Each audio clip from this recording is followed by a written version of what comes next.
Those who cannot learn from history are doomed to repeat it. In today's video, we're going to be looking at some firsthand accounts of people that purchased a house during the housing bubble and the housing bubble burst that happened in the late 2000s, about 10-15 years ago. And we're going to try to see any resemblances between their housing situation versus the situation that's going through now. Now, whether if you think housing values are going to continue to go up or if they're going down, these stories are incredibly valuable for anybody out there potentially thinking about buying a home, so you know what triggers to avoid putting yourself in a very negative position. So let's start. Our first story comes from Cornet86 from Reddit. We bought a house in a brand new subdivision being built in the middle of the Arizona desert in 2007 for $160,000. Our initial interest rate was somewhere between 3 to 4%, ridiculously low, which made the mortgage ridiculously cheap. I was 21 and it was affordable for where I was at in my career, and I expected my finances to grow when the mortgage rate eventually did too, or to refinance before that date came,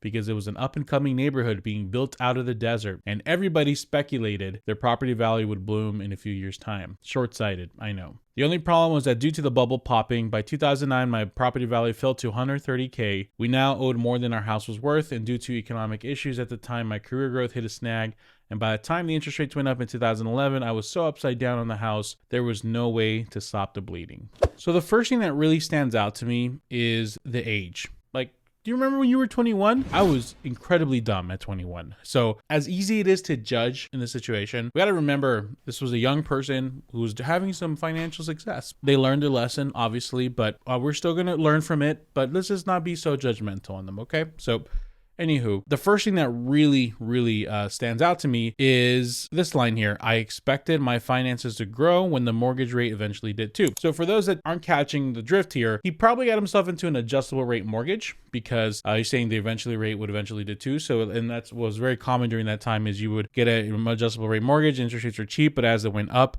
then your payment would go up, right? And he thought, I'm still starting my career, and by the time I start making more money, the interest rates will go up, everything will be fine. Now, it could be that he thought that, or he could be parroting what was being told. You know, it's up to you to kind of decide what you want to do, but that's a trap that really a lot of people are catching themselves in. But more importantly, they're catching themselves with this line here, or to refinance before the date came because it was an up-and-coming neighborhood being built out of the desert, and everybody speculated that property value would boom in a few years' time. So it's not only the trap of, oh, things are going great for me and they're going to continue to go great, but this housing value of this neighborhood, it's going great now and it's just going to continue to do great, right? It's like we tend to get very optimistic when we're making these big key financial decisions. And I think we need to start kind of adjusting that mindset. And I'm not coming from someone who just is perfect all the time. I mean, I've made this mistake so many times in my life. And if I had a time machine to go back in time, I would tell myself, hey, don't eat so much tacos, spend more time with your family, buy a bunch of new builds in 2019 because it's going to get crazy and you can make a lot of money. But more importantly, when things are great, don't go get more debt. When things are great, save. It's that simple. Just save as much as possible. So this whole idea of refinancing, right? Because eventually you can just refinance yourself out of this terrible situation, is an idea that's being promoted heavily to this day. Now, I don't want to point any fingers, but a lot of times it comes from the people who are selling you the house. I recently saw this image where it was a video originally on Instagram, and I think the person deleted the video because I couldn't find it. But it says, POV, it's October 2024. You purchased a home in 2023 when everyone else was scared to. Interest rates dropped by 2%. Your home value has grown by 7% since you bought it, and now you're refinancing to save $500. Everybody is optimistic when they're trying to sell you something. Oh yeah, buy this and things are just going to be amazing for you. But the thing about this agent or lender or whatever they are saying that, if it ends up being true, great, they're going to be geniuses. But in the chance that it's not true, someone counted on this person with their education, like that person should be held legally responsible, shouldn't they? Someone made a financial decision and ended up not going that way, and they based their financial future on this decision. Like, that is very dangerous. If you're just thinking that you're just going to, date the rate or marry the house or date the rate, whatever they're saying, there's two things that you're really counting on. You're counting on interest rates to drop, and you're counting on them to drop heavily. We don't know how low they're going to drop. Maybe they're going to stay high for a while. Maybe they're going to stay high for the next year or two,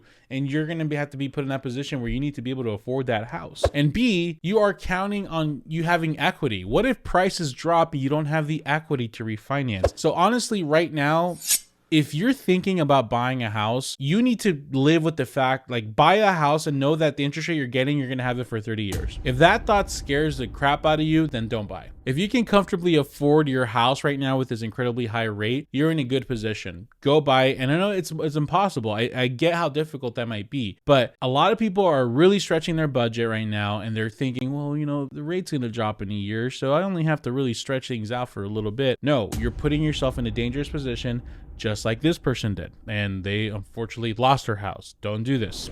That's really the big thing that I think is the close to what's going on now. Now, here's the thing that I really want people to know is he says that by 2009, the property value fell to 130. So we owed more than the house was worth. Now, how could have this situation been avoided? Obviously, you couldn't have avoided losing the value or being underwater, but how could have this been avoided? They would have been able to hold on to the house and basically, you know, like literally, I think it's like within a few years, they went back to the value where it was. Let me just check real quick. Yeah, I'm just zooming in here. So property values were at all-time high, 2007 here, right? Let's say they bought here, things crashed, right? Things got back up like by 2014 and 15, they were just as high as they were. They probably actually exceeded it. So if they would have held on those 8 years, they would have been put in a good position, and they could even sold it at the top and made a ton of money, right? So how could have it been avoided? If they would have purchased with their budget in mind initially, with a fixed interest rate, they would have been able to handle any waves, right? Because remember, your home value dropping only affects you when you sell or refinance. If you're not going to sell or refinance for a long time, then it shouldn't affect you. But still, in order for it to not affect you, you need to be able to comfortably afford it at your worst month, not your best month. Your things are going amazingly great, and hey, your boss says, hey, we're gonna give you a raise soon. People like hear that and they go, well, I'm gonna base my entire future off this raise that was promised to me. No, don't do that. Use it off your current situation, or maybe even a worst case scenario situation, right? So now here's the second situation. I bought my house in Houston in 2007. I had a much smaller, less expensive house in the city, but I had a reload package for a much bigger and more highly paid job. My credit was decent, and I had a small amount of credit card debt. Our realtor said, let's get you pre-qualified and conference in a mortgage broker. She directed me to her website, and she had me plug my numbers, salary, bonus, etc. I was hoping to get a loan for about $150,000, $175,000. I wanted to retain my old house for a rental, and I had her all about the zero down loan, so that's what I was asking for. Oh no, she said, and I gulped. My perfect payment history on my old house, cars, and an oh no? Oh, I'm sorry, you're drastically under applying. What? Oh yes, you should be applying for a $500,000 loan. We could probably squeeze the $600,000 if you'd find a house you can't live without. Lady, did you look at the numbers I plugged in? I mean, I'm no expert, but there's no way I can afford $500K. Oh, sure you can. We can do a 5-year step balloon. By 5 years, we'll likely get another promotion, and appreciation on the house will be so much you'll have a nice chunk of change to look for a better one. Ma'am, I can't possibly make those payments. Oh, you'll use our pick a payment plan. What? Pick a payment. Each month your payment will be X. You'll just send in whatever you can and want that month. What happens for the rest of the payment then? We'll add it to the back end, but again, at a house rate appreciating in Houston, you'll easily make it up when you sell. Okay, how do you run the numbers on a standard 30 fixed note and tell me what I can do? Grumbles, $240K. Great, I bought a house for $183,000 and moved in December 31st. My company reeling losses and financial chaos, laid off 50% of the workforce. I sold my stock and live on that while looking for another job. The house value went as low as $170K, so I was upside down. The market came back and I sold it for 2021 for $450. Pick a payment, my effing ass.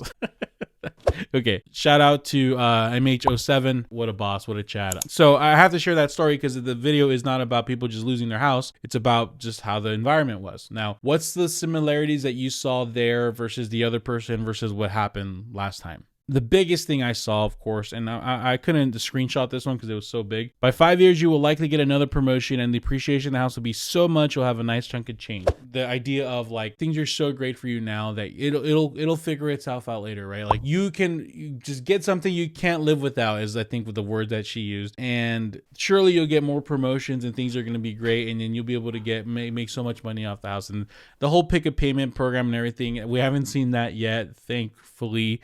But that's the big thing, the similarity that I'm seeing. Things are fine, things are great, or things are going to be great, things are going to be fine. Thankfully, this person had the common sense to be like, no, show me a 30-year fix, and then that's it. And of course, as you saw, they were able to actually hold on to their house, and they made a ton of money when they sold it when things were really expensive, but they were actually able to manage the period where they dropped in value and it came back up. And because they bought with their budget in mind, they bought with the fixed interest rate.